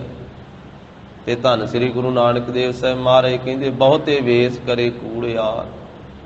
ਜੋ ਇਹ ਕੂੜਿਆਰੀ ਹੈ ਨਾ, ਝੂਠੀ ਹੈ ਜੀਵ ਇਸਤਰੀ, ਜਿਹਦਾ ਝੂਠ ਨਾਲ ਪ੍ਰੇਮ ਲੱਗਾ ਹੋਇਆ, ਝੂਠੇ ਪਦਾਰਥਾਂ ਦੇ ਨਾਲ ਪ੍ਰੇਮ ਲੱਗਾ ਹੋਇਆ, ਮਾਇਆ ਨਾਲ ਪ੍ਰੇਮ ਲੱਗਾ ਹੋਇਆ। ਪਰ ਮਾਇਆ ਪਤੀ ਪਰਮੇਸ਼ਰ ਨੂੰ ਪ੍ਰੇਮ ਨਹੀਂ ਕਰਦੀ ਹੈ, ਕੂੜਿਆਰੀ ਹੈ, ਝੂਠ ਦੇ ਵਿੱਚ ਪ੍ਰੇਮ ਕਰਕੇ ਝੂਠੀ ਹੋ ਰਹੀ ਹੈ। ਪਰ ਉੱਤੋਂ ਜਿਹੜਾ ਹੈ ਉਹ ਧਰਮ ਦੇ ਵੇਸ ਬਹੁਤੇ ਕਰਦੀ ਹੈ, ਲਿਬਾਸ ਬਹੁਤੇ ਧਾਰਨ ਕਰਦੀ ਹੈ। ਇਸਤਰੀ ਦਾ ਪਹਿਰਾਵਾ ਤਾਂ ਹੀ ਸਫਲਾ ਹੈ, ਵੇਸ ਤਾਂ ਹੀ ਸਫਲਾ ਹੈ ਜੇ ਉਹਦਾ ਪ੍ਰੇਮ ਵੀ ਹੋਵੇ ਪਤੀ ਦੇ ਨਾਲ, ਜੇ ਸਾਂਝ ਵੀ ਹੋਵੇ ਪਤੀ ਦੇ ਨਾਲ, ਪਤੀ ਵਰਤਾ ਧਰਮ ਦੇ ਵਿੱਚ ਪ੍ਰਪੱਕ ਵੀ ਹੋਵੇ, ਉਹ ਗੁਣ ਵੀ ਹੋਣ, ਤੇ ਫਿਰ ਉਹਦਾ ਧਾਰਨ ਕੀਤਾ ਹੋਇਆ ਪਹਿਰਾਵਾ, ਧਾਰਨ ਕੀਤਾ ਹੋਇਆ ਵੇਸ ਉਹ ਸਫਲਾ ਹੁੰਦਾ ਹੈ। ਗੁਰੂ ਮਹਾਰਾਜ ਸਾਹਿਬ ਜੀ ਨੇ ਅੰਮ੍ਰਿਤ ਬਾਣੀ ਦੇ ਅੰਦਰ ਸੁਹਾਗਣ ਦਾ, ਦੁਹਾਗਣ ਦਾ ਇਹ ਜ਼ਿਕਰ ਕੀਤਾ ਹੈ, ਪਤੀ ਪਤਨੀ ਦਾ ਜ਼ਿਕਰ ਕੀਤਾ ਹੈ। ਸਾਡਾ ਸੰਸਾਰ ਦਾ, ਸਮਾਜ ਦਾ ਹਰੇਕ ਰਿਸ਼ਤਾ ਜਿਹੜਾ ਵਾ ਉਹਦਾ ਜ਼ਿਕਰ ਕੀਤਾ ਗੁਰਬਾਣੀ ਦੇ ਅੰਦਰ ਸਤਿਗੁਰੂ ਜੀ ਨੇ। ਤੇ ਉਸ ਰਿਸ਼ਤੇ ਦੇ ਵਿੱਚੋਂ, ਉਸ ਸੰਬੰਧ ਦੇ ਵਿੱਚੋਂ ਸਾਨੂੰ ਮਹਾਰਾਜ ਸਾਹਿਬ ਜੀ ਨੇ ਅਧਿਆਤਮਕ ਦਾ, ਪਰਮਾਰਥ ਦਾ ਉਪਦੇਸ਼ ਦਿੱਤਾ ਹੈ। ਵਾਹਿਗੁਰੂ ਪਰਮੇਸ਼ਰ ਦੇ ਨਾਲ ਸਾਡੀ ਸਾਂਝ ਬਣ ਜਾਵੇ, ਉਹ ਸਤਿਗੁਰੂ ਸਾਹਿਬ ਜੀ ਨੇ ਆ ਸੰਸਾਰੀ ਸਾਡੇ ਘਰਾਂ ਵਾਲੀਆਂ ਹੀ ਉਦਾਹਰਨਾਂ ਦੇ ਦੇ ਕੇ, ਸਮਾਜ ਵਾਲੇ ਹੀ ਦ੍ਰਿਸ਼ਟਾਂਤ ਦੇ ਦੇ ਕੇ ਸਾਨੂੰ ਸਮਝਾਇਆ ਗਰੀਬ ਨਵਾਜ ਸਾਹਿਬ ਜੀ ਨੇ। ਪਤੀ ਪਤਨੀ ਦੇ ਸੰਬੰਧ ਦਾ ਜ਼ਿਕਰ ਗੁਰਬਾਣੀ ਅੰਦਰ ਕੀਤਾ, ਸੁਹਾਗਣ ਦਾ ਜ਼ਿਕਰ ਕੀਤਾ। ਸੁਹਾਗਣ ਦੇ ਗੁਣ ਆਪਣੇ ਹੁੰਦੇ ਹਨ, ਦੁਹਾਗਣ ਦਾ ਵੀ ਜ਼ਿਕਰ ਕੀਤਾ ਹੈ, ਦੁਹਾਗਣ ਦੇ ਔਗਣ ਆਪਣੇ ਹਨ। ਤਾਂ ਉਹ ਮਹਾਰਾਜ ਸਾਹਿਬ ਜੀ ਨੇ ਸਾਰਾ ਜ਼ਿਕਰ ਕਰਦਿਆਂ ਹੋਇਆਂ ਗਰੀਬ ਨਵਾਜ ਸਾਹਿਬ ਜੀ ਨੇ ਆਖਿਆ ਕਿ ਉਹ ਪ੍ਰਮਾਤਮਾ ਪਤੀ ਹੈ ਸਾਰਿਆਂ ਦਾ, ਵਾਹਿਗੁਰੂ ਪਤੀ ਹੈ। ਗ੍ਰਸਤ ਧਰਮ ਦਾ ਮਹਾਰਾਜ ਸਾਹਿਬ ਜੀ ਨੇ ਜ਼ਿਕਰ ਕੀਤਾ, ਕਿਉਂਕਿ ਗ੍ਰਸਤ ਨੂੰ ਸਤਿਗੁਰੂ ਜੀ ਨੇ ਪ੍ਰਧਾਨ ਆਖਿਆ। ਭਾਈ ਗੁਰਦਾਸ ਸਾਹਿਬ ਜੀ ਕਹਿੰਦੇ ਵੀ ਸਾਰਿਆਂ ਨਾਲੋਂ ਗ੍ਰਸਤ ਪ੍ਰਧਾਨ ਹੈ। ਗ੍ਰਸਤ ਪ੍ਰਧਾਨ ਕਿਉਂ ਹੈ? ਕਿਉਂਕਿ ਭਾਵੇਂ ਕੋਈ ਬ੍ਰਹਮਚਾਰੀ ਹੈ, ਭਾਵੇਂ ਕੋਈ ਸੰਨਿਆਸੀ ਹੈ, ਭਾਵੇਂ ਕੋਈ ਬਾਨਪ੍ਰਸਤੀ ਹੈ, ਕੋਈ ਵੀ ਹੈ, ਕੋਈ ਜਤੀ ਹੈ, ਕੋਈ ਸਤੀ ਹੈ, ਕੋਈ ਸੰਤੋਖੀ ਹੈ, ਕੋਈ ਸਾਧੂ ਹੈ, ਕੋਈ ਜੋਗੀ ਹੈ, ਕੋਈ ਧਰਮਾਤਮਾ ਹੈ, ਹਰ ਇੱਕ ਦਾ ਜਨਮ ਗ੍ਰਸਤ ਵਿੱਚੋਂ ਹੀ ਹੈ। ਗ੍ਰਸਤ ਤੋਂ ਹੀ ਸਾਰੇ ਪੈਦਾ ਹੋਏ ਹਨ। ਤੇ ਭਾਈ ਗੁਰਦਾਸ ਸਾਹਿਬ ਜੀ ਨੇ ਗ੍ਰਸਤ ਦਾ ਜ਼ਿਕਰ ਕਰਦਿਆਂ ਫਰਮਾਇਆ, ਜੈਸੇ ਸਰ ਸਰਤਾ ਸਕਲ ਮੈਂ ਸਮੁੰਦਰ ਵੱਡੋ। ਜਿਵੇਂ ਸਰੋਵਰ ਵੀ ਆ, ਨਦੀਆਂ ਵੀ ਆ, ਪਰ ਸਾਰਿਆਂ ਦੇ ਵਿੱਚੋਂ ਸਮੁੰਦਰ ਵੱਡਾ, ਆਕਾਰ ਸਮੁੰਦਰ ਦਾ ਵੱਡਾ। ਜੈਸੇ ਸਾਰ ਸਰਤਾ ਸਕਲ ਮੈਂ ਸਮੁੰਦਰ ਵੱਡੋ, ਮੇਰ ਮੈਂ ਸੁਮੇਰ ਵੱਡੋ ਜਗਤ ਬਖਾਨ ਹੈ। ਪਹਾੜ ਤਾਂ ਕਈ ਹਨ, ਪਰ ਸਾਰੇ ਪਹਾੜਾਂ ਦੇ ਨਾਲੋਂ ਸੁਮੇਰ ਪਰਬਤ ਵੱਡਾ ਹੈ। ਇਹ ਗੱਲ ਜਗਤ ਕਹਿੰਦਾ, ਮੇਰ ਮੈਂ ਸੁਮੇਰ ਵੱਡੋ ਜਗਤ ਬਖਾਨ ਹੈ। ਤਰਵਰ ਵੇਖੈ ਜੈਸੇ ਚੰਦਨ ਬਿਰਖ ਵੱਡੋ। ਦਰਖਤ ਤਾਂ ਅਨੇਕਾਂ ਹਨ, ਪਰ ਸਾਰਿਆਂ ਦਰਖਤਾਂ ਦੇ ਨਾਲੋਂ ਚੰਦਨ ਦਾ ਬੂਟਾ ਵੱਡਾ ਮੰਨਿਆ ਜਾਂਦਾ ਹੈ। ਵੱਡਾ ਆਕਾਰ ਕਰਕੇ ਨਹੀਂ, ਵੱਡਾ ਗੁਣਾ ਕਰਕੇ, ਵੱਡਾ ਕੀਮਤ ਕਰਕੇ ਉਹਨੂੰ ਮੰਨਿਆ ਜਾਂਦਾ ਹੈ। ਆਕਾਰ ਕਰਕੇ ਤੇ ਚੰਦਨ ਨਾਲੋਂ ਕਈ ਵੱਡੇ ਦਰਖਤ ਹੋਣਗੇ, ਬੋੜ ਪਿੱਪਲ ਆਦਿ। ਸਿਮਲ ਦੇ ਬੂਟਾ ਬੜਾ ਵੱਡਾ ਹੁੰਦਾ, ਪਰ ਫਲ ਫਿੱਕੇ ਫੁੱਲ ਬੱਕ ਬੱਕੇ ਉਹਦੇ, ਪੱਤੇ ਵੀ ਕੰਮ ਨਹੀਂ ਆਉਂਦੇ। ਫਲ ਫਿੱਕੇ ਫੁੱਲ ਬੱਕ ਬੱਕੇ, ਕੰਮ ਨਾ ਆਵੇ ਪੱਤ। ਸਿਮਲ ਦੀ ਤਾਂ ਇਹ ਹਾਲਤ ਹੈ। ਚੰਦਨ ਦਾ ਬੂਟਾ ਭਾਵੇਂ 52 ਉਂਗਲਾਂ ਦਾ ਵੀ ਆਕਿਆ, ਛੋਟਾ ਵੀ ਹੈ, ਪਰ ਉਹਦੇ ਚ ਸੁਗੰਧੀ ਆਉਂਦੀ ਹੈ। ਉਹਦੀ ਲੱਕੜ ਥੋੜੀ ਥੋੜੀ ਵੀ ਕੀਮਤੀ ਵਿਕਦੀ ਹੈ। ਤਰਵਰ ਵਿਖੈ ਜੈਸੇ ਚੰਦਨ ਬਿਰਖ ਵੱਡੋ, ਧਾਤ ਮੈਂ ਕਣਕ ਅਤ ਉੱਤਮ ਕੈ ਮਾਨ ਹੈ। ਤੇ ਧਾਤਾਂ ਦੇ ਵਿੱਚੋਂ, 8 ਧਾਤਾਂ ਦੇ ਵਿੱਚੋਂ ਸੋਨਾ ਉੱਤਮ ਮੰਨਿਆ ਜਾਂਦਾ ਹੈ। ਸੋਨਾ ਜਿਹੜਾ ਉਹ ਤੋਲਿਆਂ, ਮਾਸਿਆਂ, ਰੱਤੀਆਂ ਦੇ ਹਿਸਾਬ ਨਾਲ ਵਿਕਦਾ ਹੈ। ਹਜ਼ਾਰਾਂ ਦੇ ਨਾਲ, ਲੱਖਾਂ ਦੇ ਨਾਲ ਉਹਦੀ ਕੀਮਤ ਲੱਗਦੀ ਹੈ। ਸੋਨਾ ਧਾਤ ਜਿਹੜੀ ਹੈ, ਇਹ ਸਾਰੀਆਂ ਧਾਤਾਂ ਨਾਲੋਂ ਕੀਮਤੀ ਮੰਨਿਆ ਗਿਆ। ਧਾਤ ਮੈਂ ਕਣਕ ਅਤ ਉੱਤਮ ਕੈ ਮਾਨ ਹੈ। ਪੰਛੀਆਂ ਮੈਂ ਹੰਸ। ਪੰਛੀ ਤਾਂ ਕਿੰਨੇ ਜ਼ਿਆਦੇ ਹਨ, ਪਰ ਸਾਰੇ ਪੰਛੀਆਂ ਨਾਲੋਂ ਹੰਸ ਉੱਤਮ ਮੰਨਿਆ ਗਿਆ। ਉਹਦੀ ਖੁਰਾਕ ਵੀ ਉੱਤਮ ਹੈ, ਉਹਦੀ ਉਡਾਰੀ ਵੀ ਬੜੀ ਲੰਮੀ ਹੈ। ਕਹਿੰਦੇ 400 ਕੋਹ ਦਾ ਸਫ਼ਰ ਇੱਕ ਉਡਾਰੀ ਵਿੱਚ ਹੰਸ ਕਰ ਜਾਂਦਾ। 400 ਕੋਹ ਦਾ ਸਫ਼ਰ। ਤੇ ਚੁਗਦਾ ਹੀਰੇ ਮੋਤੀ ਹੈ, ਉਹਦੀ ਖੁਰਾਕ ਐਸੀ ਹੈ।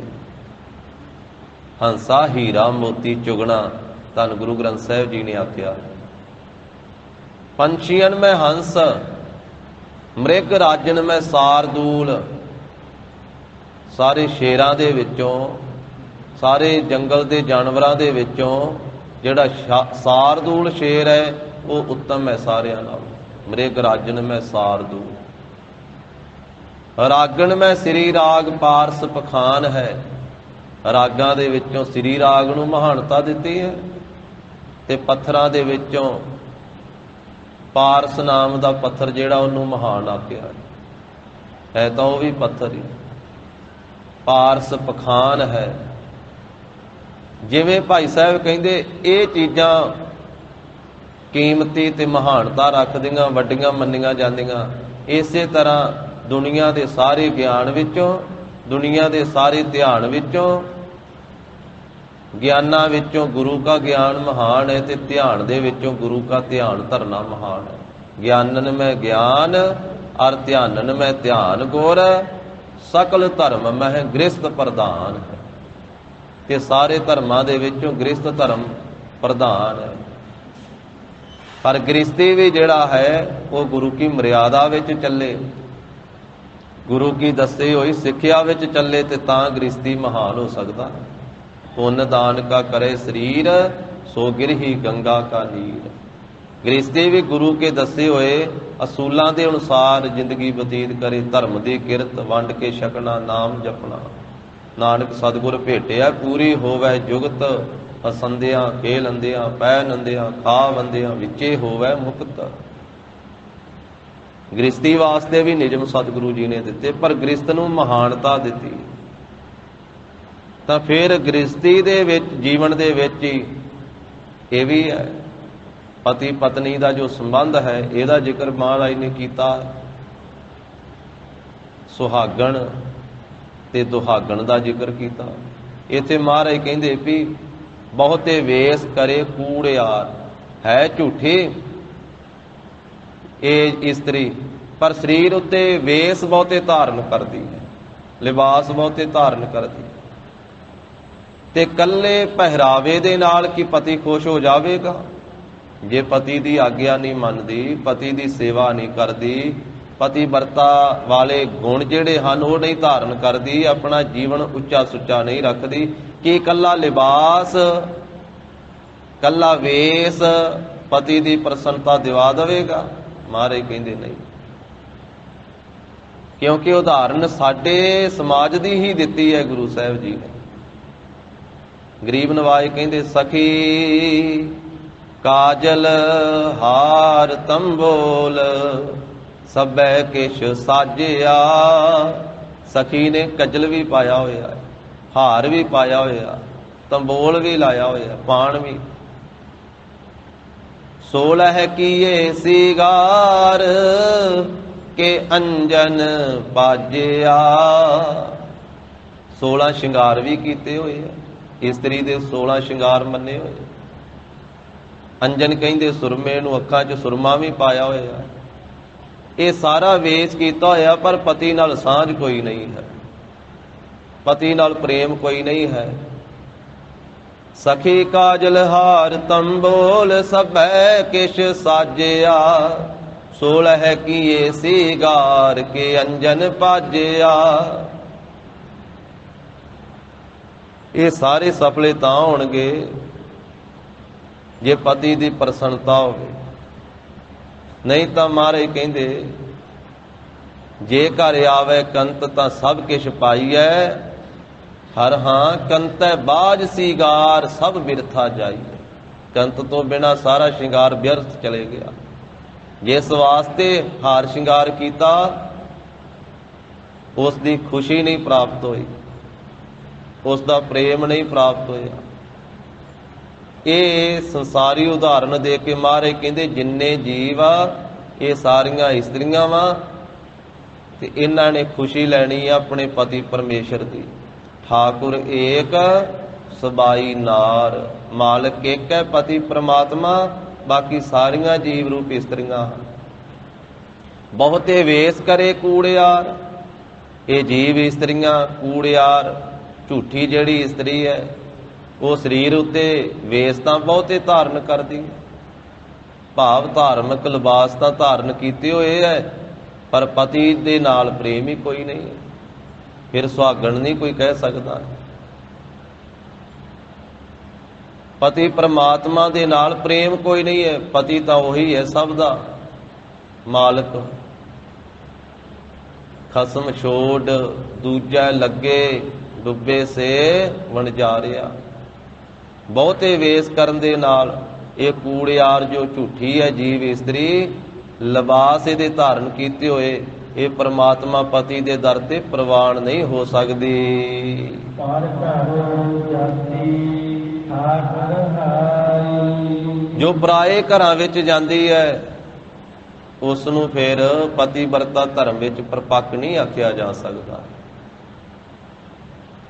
ਉਸ ਨੂੰ ਸੁਹਾਗਣ ਨਹੀਂ ਕਿਹਾ ਜਾ ਸਕਦਾ। ਜੋ ਆਪਣੇ ਘਰ ਨੂੰ ਛੱਡ ਕਰਕੇ ਪਰਾਏ ਘਰਾਂ ਵੱਲ ਜਾਂਦੀ ਹੈ, ਪਰਾਏ ਘਰਾਂ ਦੀ ਝਾਕ ਹੈ। ਇਸੇ ਤਰ੍ਹਾਂ ਆਪਣਾ ਘਰ ਗੁਰੂ ਦਾ ਦਰ ਛੱਡ ਕਰਕੇ ਪਰਾਏ ਘਰਾਂ ਵਿੱਚ ਜੋ ਜੀਵ ਜਾਂਦਾ ਹੈ, ਪਰਾਏ ਘਰਾਂ ਤੋਂ ਭਾਵ ਦੇਵੀ ਦੇਵਤੇ ਹੋਰ ਥਾਂ ਥਾਂ ਤੇ, ਕਦੀ ਕਿਸੇ ਘਰ ਵਿੱਚ ਚਲੇ ਗਿਆ, ਕਦੀ ਕਿਸੇ ਘਰ ਵਿੱਚ। ਪਰ ਘਰ ਜਾਤੀ ਠਾਕ ਰਹਾਈ। ਪਰ ਪਰਮਾਤਮਾ ਪਤੀ ਇਹ ਜੀਵ ਰੂਪ ਇਸਤਰੀ ਨੂੰ ਪਰਾਏ ਘਰਾਂ ਵਿੱਚ ਜਾਤੀ ਜਾਂਦੀ ਹੋਈ ਨੂੰ ਠਾਕ ਰਹਾਈ, ਰੋਕ ਕੇ ਰੱਖਦੇ। ਮਹਾਰਾਜ ਸਾਹਿਬ ਜੀ ਨੇ ਰੋਕਿਆ ਹੋਇਆ ਹੈ। ਧੰਨ ਸ੍ਰੀ ਗੁਰੂ ਨਾਨਕ ਦੇਵ ਸਾਹਿਬ ਜੀ ਨੇ ਆਖਿਆ ਵੀ ਗੁਰਸਿੱਖੋ, ਗੁਰੂ ਪਰਮੇਸ਼ਰ ਦਾ ਦਰ ਛੱਡ ਕਰਕੇ ਐਵੇਂ ਥਾਂ ਥਾਂ ਤੇ ਨਹੀਂ ਭਟਕਣਾ ਹੈ। ਦੁਬਧਾ ਨਾ ਪੜੋ, ਹਰ ਬਿਨ ਹੋਰ ਨਾ ਪੂਜੋ, ਮੜੈ ਮਸਾਣ ਨਾ ਜਾਈ। ਆਖਿਆ ਹੈ ਇੱਕ ਦਰ ਦੇ ਹੋ ਕੇ ਰਹਿਣਾ ਹੈ। मड़ियां मसाणा ते नहीं जाना, कवरां मड़ियां मट्टां ते नहीं जाना। अपने पति का दर छड्ड करके होर दरवाजियां ते नहीं जाना। पराए घरां नूं जांदी होई जीव इस्त्री नूं ठाक मैंने रोक के रहाई मैंने रखिया है, रोक के रखिया है। परमात्मा पति ने आ जीव रूप इस्त्री नूं पराए घरां विच नहीं जाण दिता, क्योंकि महाराज साहब जी ने कह दिता भी जिसदा अपना पति वड्डा होवे, मालक वड्डा होवे, वो पराए घरां विच जांदा शोभा नहीं पाउंदा। भगत कबीर साहब जी ने आख्या रे जी निलज, भगत जी तो बड़ी ताड़ना करदे, कहंदे ओ निर्लज जीव तैनू शर्म नहीं आउंदी। भगत कबीर साहब जी का बचन कहंदे रे जी निलज लाज तोहे नाही, हार ताज कत काहू कै जाही। हरी नूं छड्ड के किहड़े पासे तू जा रहा है, प्रभु का दर छड्ड के की थां थां ते भरमण कर रहा है। जिसदा मालक, जिसदा पति, जिसदा मालक वड्डा होवे, वो पराए घरां विच जांदा शोभा नहीं पाउंदा। जाका ठाकुर ऊंचा होए, जाका ठाकुर ऊंचा होए, जाका ठाकुर ऊंचा होए, जाका ठाकुर ऊंचा होए। सो जन पर घर जात न सोहे, सो जन पर घर जात न सोहे। जन पर घर जात न सोहे, सो जन पर घर जात न सोहे। आखिया जिसदा मालक अपना उच्चा है, वड्डा है, वो पराए घरां विच जांदा शोभदा ही नहीं। दूजे घरां विच जाया शोभा नहीं पाईदी। इस करके सारा कोई तो अपने घर विच ही है। सब ते वड्डा गुरु दा दर है। जीव रूप इस्त्री नूं पराए घर विच जांदी होई नूं महाराज साहब जी ने ठोक के, ठाक के तो भाव है रोक करके रखना कीता है।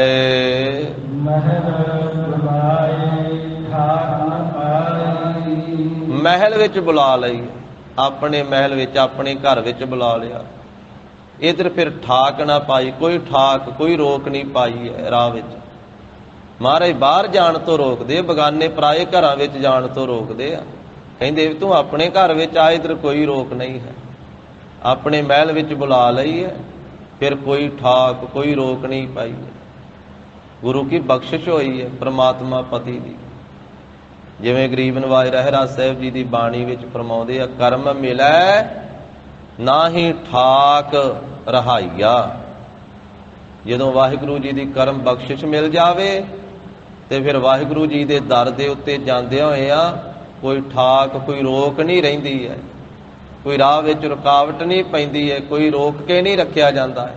अपने महल विच बुला लई, अपने घर विच बुला लई जीव रूप इस्त्री, कोई रोक नहीं पाई है। शब्द सुधारे साज प्यारी, अपने शब्द दे द्वारा, शब्द दे राही जीव रूप इस्त्री नूं सवार दिता, जीवन सवार दिता महाराज साहब जी। शुभ गुणा दे सहित कर दिती, साच प्यारी हुण सच्ची हो गई है ते प्यारी है। परमात्मा पति नूं इह सवारी होई जीव इस्त्री, सच नाल प्यार करन वाली जीव इस्त्री, सच्चे नाम नाल प्यार करन वाली जो है ये जीव आत्मा, ये रूह, ये प्रभु जी नूं प्यारी लगी है। परमात्मा पति जी नूं भा गई है, चंगी लगी है, क्योंकि जीवन सौर गया है, शुभ गुणा दे सहित हो गया है, सच वाली हो गई है, सच की प्राप्ति वाली। महाराज साहब जी ने आख्या सुहागण अपने सह दी सार जानदी है। जो सुहागण है, जिस दे पास पतिव्रता धर्म वाले गुण हन, वो अपनी पति दी सार जानदी है। वो अभिमान छड्ड के, अहंकार छड्ड के अपनी पति दी सेवा दे विच हाਜ਼ਰ रहिंदी है। बाहरी एक तां संसारी तौर ते सुहागण है, ਦੂਸਰਾ ਮਹਾਰਾਜ ਸਾਹਿਬ ਜੀ ਉਹਨਾਂ ਨੂੰ, ਗੁਰਮੁਖਾਂ ਨੂੰ, ਸੰਤਾਂ ਨੂੰ, ਭਗਤਾਂ ਨੂੰ, ਸਾਧੂਆਂ ਨੂੰ, ਮਹਾਂਪੁਰਖਾਂ ਨੂੰ ਸੁਹਾਗਣਾ ਕਹਿੰਦੇ ਆ, ਜਿਨ੍ਹਾਂ ਨੇ ਪ੍ਰਮਾਤਮਾ ਪਤੀ ਦੇ ਨਾਲ ਸਾਂਝ ਪਾਈ ਹੈ। ਉਹ ਸੁਹਾਗਣਾ ਜੀਵ ਇਸਤਰੀਆਂ, ਜਿਵੇਂ ਭਗਤ ਜੀ ਨੇ ਫਰਮਾਇਆ, ਸਹਿ ਕੀ ਸਾਰ ਸੁਹਾਗਣ ਜਾਣੈ, ਸਹਿ ਕੀ ਸਾਰ ਸੁਹਾਗਣ ਜਾਣੈ। ਸਹਿ ਕੀ ਸਾਰ ਸੁਹਾਗਣ ਜਾਣੈ, ਸਹਿ ਕੀ ਸਾਰ ਸੁਹਾਗਣ ਜਾਣੈ। ਤਾਜੇ ਅਭਿਮਾਨ ਸੁਖ ਰਲੀਆਂ ਮਾਨੈ, ਤਾਜੇ ਅਭਿਮਾਨ ਸੁਖ ਰਲੀਆਂ ਮਾਨੈ। ਤਾਜੇ ਅਭਿਮਾਨ ਸੁਖ ਰਲੀਆਂ ਮਾਨੈ, ਤਾਜੇ ਅਭਿਮਾਨ ਸੁਖ ਰਲੀਆਂ ਮਾਨੈ। ਤਨ ਮਨ ਦੇ ਨਾ ਅੰਤਰ ਰਾਖੈ, ਤਨ ਮਨ ਦੇ ਨਾ ਅੰਤਰ ਰਾਖੈ। ਤਨ ਮਨ ਦੇ ਨਾ ਅੰਤਰ ਰਾਖੈ, ਤਨ ਮਨ ਦੇ ਨਾ ਅੰਤਰ ਰਾਖੈ। ਅਵਰਾ ਦੇਖ ਨਾ ਸੁਨੈ ਅਭਾਖੈ, ਅਵਰਾ ਦੇਖ ਨਾ ਸੁਨੈ ਅਭਾਖੈ। ਅਵਰਾ ਦੇਖ ਨ ਸੁਣੈ ਅਭਾਖੈ, ਅਵਰਾ ਦੇਖ ਨ ਸੁਣੈ ਅਭਾਖੈ। ਆਖਿਆ ਸੁਹਾਗਣ ਹੈ ਜੋ ਪਤੀ ਵਰਤਾ ਧਰਮ ਵਿੱਚ ਪ੍ਰਪੱਕ ਹੈ, ਉਹ ਆਪਣੀ ਪਤੀ ਦੀ ਸਾਰ ਜਾਣਦੀ, ਉਹਨੂੰ ਸਾਰ ਦਾ ਪਤਾ ਹੈ, ਉਹਨੂੰ ਮਹਾਨਤਾ ਦਾ ਪਤਾ ਹੈ। ਸਹਿ ਕੀ ਸਾਰ ਸੁਹਾਗਣ ਜਾਣੈ, ਤਜ ਅਭਿਮਾਨ, ਉਹਨੇ ਅਭਿਮਾਨ ਛੱਡਿਆ ਹੋਇਆ, ਆਪਣੇ ਪਤੀ ਦੀ ਸੇਵਾ ਦੇ ਵਿੱਚ ਤਤਪਰ ਰਹਿੰਦੀ ਹੈ, ਫਿਰ ਉਹਨੂੰ ਸੁੱਖ ਪ੍ਰਾਪਤ ਹੁੰਦਾ ਹੈ। ਸੁੱਖ ਰਲੀਆਂ ਮਨ ਹੈ। ਤਨ ਮਨ ਦੇ, ਆਪਣਾ ਤਨ ਵੀ ਦੇ ਦਿੱਤਾ ਆਪਣੇ ਪਤੀ ਨੂੰ, ਮਨ ਵੀ ਭੇਟਾ ਕਰ ਦਿੱਤਾ। ਨਾ ਅੰਤਰ ਰਾਖੇ, ਅੰਤਰਾ ਨਹੀਂ ਵਿੱਚ ਕੋਈ ਰੱਖਿਆ, ਫਰਕ ਨਹੀਂ ਰੱਖਿਆ, ਵਿੱਥ ਨਹੀਂ ਰੱਖੀ। ਅਵਰਾ ਦੇਖ ਨਾ ਸੁਣੈ ਅਭਾਖੈ, ਹੋਰ ਕਿਸੇ ਨੂੰ ਨਾ ਉਹ ਵੇਖਣਾ ਚਾਹੁੰਦੀ ਹੈ, ਨਾ ਸੁਣਨਾ ਚਾਹੁੰਦੀ ਹੈ, ਨਾ ਮਾੜੇ ਬੋਲ ਬੋਲਦੀ ਹੈ। ਇਸੇ ਤਰ੍ਹਾਂ ਪਰਮਾਤਮਾ ਪਤੀ ਹੈ, ਜੋ ਗੁਰਮੁਖ ਸਾਧੂ ਭਗਤ ਸੰਤ ਜਨ ਉਹਦੀਆਂ ਸੁਹਾਗਣਾ ਹਨ, ਉਹਨਾਂ ਨੇ ਆਪਣਾ ਤਨ ਮਨ ਹੀ ਭੇਟ ਕੀਤਾ ਹੋਇਆ ਹੈ ਪ੍ਰਭੂ ਪਤੀ ਨੂੰ। ਕੋਈ ਫਰਕ ਨਹੀਂ ਰੱਖਿਆ, ਸਭ ਕੁਝ ਹੀ ਭੇਟਾ ਕਰ ਦਿੱਤਾ ਹੈ। ਤਨ ਮਨ ਧਨ ਸਭ ਸੌਂਪ ਗੁਰ ਕਾ ਹੁਕਮ ਮੰਨਿਆ ਪਾਈ ਹੈ। ਤੇ ਹੋਰ ਪਾਸੇ ਸੱਜੇ ਖੱਬੇ ਨਹੀਂ ਹੋ ਜਾਂਦੇ ਹਨ। ਅਵਰਾ ਦੇਖ ਨਾ ਸੁਣਿਆ ਭਾਖੈ। ਉਹ ਸਤਿਗੁਰੂ ਸਾਹਿਬ ਜੀ ਪ੍ਰਮਾਤਮਾ ਪਤੀ ਦੇ ਦਰ ਦੇ ਉੱਤੇ ਹੀ ਆਪਣਾ ਆਪਾ ਸਮਰਪਿਤ ਕੀਤਾ ਹੋਇਆ। ਤਾਂ ਮਹਾਰਾਜ ਕਹਿੰਦੇ ਸ਼ਬਦ ਸਵਾਰੀ ਸਾਚ ਪਿਆਰੀ, ਸ਼ਬਦ ਦੇ ਨਾਲ ਜੀਵ ਰੂਪ ਇਸਤਰੀ ਨੂੰ ਸਵਾਰ ਦਿੱਤਾ ਪ੍ਰਮਾਤਮਾ ਪਤੀ ਨੇ। ਉਹ ਫਿਰ ਸੱਚੀ ਤੇ ਪ੍ਰਭੂ ਨੂੰ ਪਿਆਰੀ ਲੱਗੀ ਹੈ। ਉਹ ਫਿਰ ਸੁਹਾਗਣ ਹੈ, ਸਾਈ ਸੁਹਾਗਣ, ਉਹ ਸੁਹਾਗਣ ਹੈ। ਪਤੀ ਵਰਤਾ ਧਰਮ ਵਿੱਚ ਪ੍ਰਪੱਕ ਹੈ, ਪਤੀ ਨਾਲ ਪ੍ਰੇਮ ਹੈ। ਵਾਹਿਗੁਰੂ ਪਤੀ ਦੇ ਦਰ ਦੇ ਉੱਤੇ ਪ੍ਰਵਾਨ ਹੈ। ਠਾਕੁਰ ਧਾਰੀ, ਠਾਕੁਰ ਮਾਲਕ ਜੋ ਪਰਮੇਸ਼ਰ ਪਤੀ ਹੈ ਨਾ, ਉਹਨੇ ਧਾਰੀ ਹੋਈ ਹੈ, ਉਹਨੇ ਪ੍ਰਵਾਨ ਕੀਤੀ ਹੋਈ ਹੈ, ਅਭੇਦ ਕਰ ਲਈ ਹੈ ਆਪਣੇ ਵਿੱਚ। ਕਿਉਂਕਿ ਜਿਵੇਂ ਪਾਣੀ ਵਿੱਚ ਪਾਣੀ ਮਿਲ ਜਾਂਦਾ ਹੈ, ਇਸੇ ਤਰ੍ਹਾਂ ਇਹ ਜੀਵ ਇਸਤਰੀ ਨੇ ਪਰਮਾਤਮਾ ਪਤੀ ਦੇ ਵਿੱਚ ਅਭੇਦ ਹੋਣਾ। ਤੇ ਸੁਹਾਗਣ ਵਾਲਾ ਮਹਾਰਾਜ ਕਹਿੰਦੇ ਇਹਦੇ ਵਿੱਚ ਗੁਣ ਹੋਣਾ ਚਾਹੀਦਾ। ਸੁਹਾਗਣ ਦਾ ਗੁਣ ਇਹ ਹੈ, ਉਹ ਆਪਣੀ ਪਤੀ ਦੀ ਸੇਵਾ ਵਿੱਚ ਹਾਜ਼ਰ ਰਹਿੰਦੀ ਹੈ, ਆਪਣੇ ਪਤੀ ਤੋਂ ਬਿਨਾਂ ਹੋਰ ਸੱਜੇ ਖੱਬੇ ਨਹੀਂ ਉਹਦੀ ਦ੍ਰਿਸ਼ਟੀ ਜਾਂਦੀ ਹੈ। ਤੋ ਇਸੇ ਤਰ੍ਹਾਂ ਮਹਾਰਾਜ ਕਹਿੰਦੇ ਫਿਰ ਉਹ ਸੁਹਾਗਣ ਹੈ, ਪਰਮਾਤਮਾ ਪਤੀ ਦੇ ਪਿਆਰ ਵਾਲੀ ਹੈ, ਤੇ ਪ੍ਰਮਾਤਮਾ ਪਤੀ ਨੇ ਉਸ ਨੂੰ ਧਾਰਨ ਕੀਤਾ ਹੋਇਆ ਹੈ, ਆਪਣੇ ਦਰ ਤੇ ਪ੍ਰਵਾਨ ਕੀਤਾ ਹੋਇਆ। ਤੋ ਮਹਾਰਾਜ ਸਾਹਿਬ ਜੀ ਨੇ ਅੰਮ੍ਰਿਤ ਬਾਣੀ ਵਿੱਚ ਵਾਹਿਗੁਰੂ ਪਰਮੇਸ਼ਰ ਨੂੰ ਪਤੀ ਕਥਨ ਕਰਕੇ ਤੇ ਸਾਨੂੰ ਜੀਵਾਂ ਨੂੰ ਇਸਤਰੀ ਰੂਪ ਵਿੱਚ ਕਥਨ ਕਰਕੇ ਇਹ ਅੱਜ ਦਾ ਪਵਿੱਤਰ ਉਪਦੇਸ਼ ਬਖਸ਼ਿਆ।